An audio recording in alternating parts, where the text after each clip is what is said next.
جی اپنا تعارف بتائیے اور آج کا یہ 9 محرم ہے، آج 9 تاریخ ہے محرم کی، اور آج کیا ہوا تھا کربلا میں، جس کے سلسلے میں یہاں پہ تمام جگہ پہ محرم کا تہوار منایا جاتا ہے، کیا ایسا واقعہ ہوا؟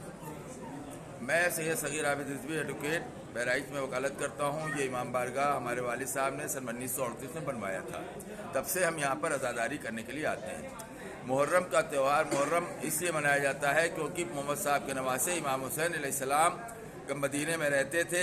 جب یزید بادشاہ بنا تو اس نے امام حسین علیہ السلام سے کہا کہ ہمارے ہاتھ پر بیعت کر لو۔ بیعت کا مطلب یہ ہوتا ہے کہ وہ جو بھی کام کرے گا وہ اسلامی کہلائے گا، اس لیے کہ امام حسین علیہ السلام اگر بیعت کر لیتے ہیں تو یزید کا ہر ناجائز کام جائز قرار دے دیا جائے گا۔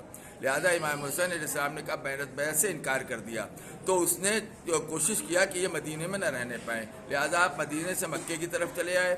مکے میں آپ رہے، اور اس میں جب پتہ چلا کہ کچھ لوگ حاجیوں کے لباس میں قتل کر دینا چاہتے ہیں تو امام حسین علیہ السلام مدینے سے بھی مکے سے بھی نکل پڑے اور پھر کربلا کی طرف چلے گئے۔ 2 محرم کو امام حسین علیہ السلام عراق کے شہر کربلا پہنچے۔ کربلا بے آب و گیا جگہ تھی جہاں کے اوپر صرف زمین تھی، وہاں پہ امام حسین علیہ السلام نے زمین خریدی، اپنے خیمے لگائے۔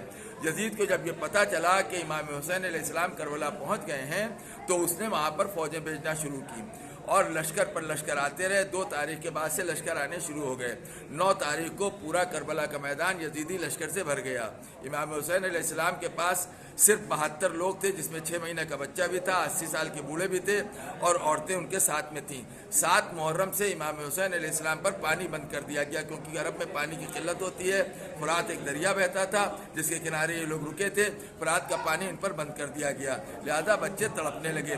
10 محرم آج شب عاشور کہلاتی ہے، آج کی رات۔ آج کی رات وہ ہے کہ رات بھر امام حسین علیہ السلام نے اللہ کی عبادت کی ہے، اور یہ ایک رات یزید سے مانگی تھی کہ تم بھی اللہ کی عبادت کر لو اور ہم بھی کر لیں۔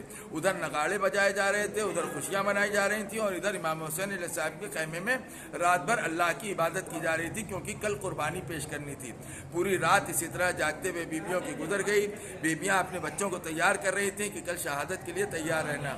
جب صبح عاشور نمودار ہوئی تو امام حسین علیہ السلام نے نماز کے لیے جیسے ہی امام حسین علیہ السلام کھڑے ہوئے، یزید کے لشکر کے سپہ سالار عمر سعد نے کہا کہ فوجیوں گواہ رہنا کہ سب سے پہلے ہم نے حسین کی طرف تیر چلایا ہے۔ جیسے ہی اس نے ایک تیر حسین کی طرف چلایا، ویسے ہی تیروں کی بارش ہو گئی، اور اس میں امام حسین علیہ السلام کے تقریباً 50 صحابی مر گئے اسی تیر اندازی میں صبح کی نماز میں۔